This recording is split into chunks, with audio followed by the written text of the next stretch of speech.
Il sintomo cronico si crea quando la nostra mente non riesce a trovare una soluzione ad un problema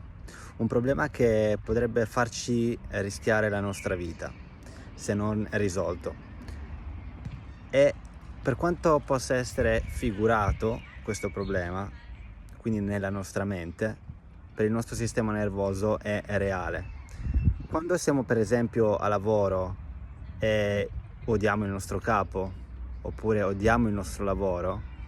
e non c'è una soluzione immediata a questo problema, il nostro corpo va in somatizzazione, ovvero la nostra mente, il nostro sistema nervoso,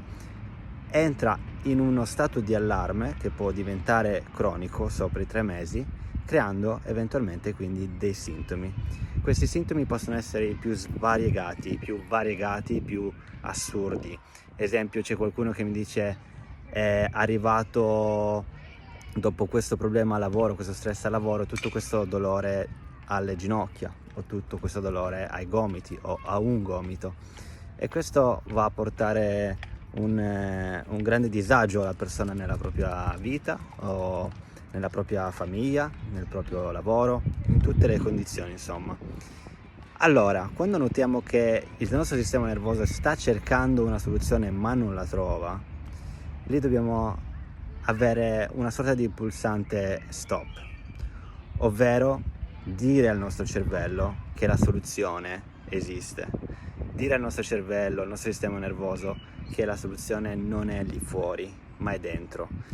È come avere una sorta di bambino dentro di noi che sta piangendo e gli dobbiamo dire: guarda che è tutto ok, quello che stai sentendo va bene, lo capisco,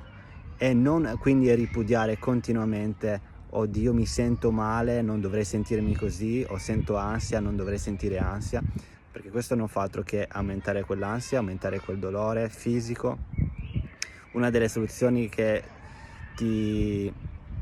consiglio è quello della scrittura espressiva. Scrivere quello che ti fa stare male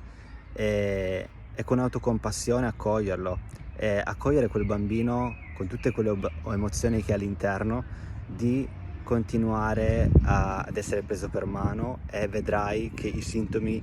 andranno giù o si miglioreranno notevolmente.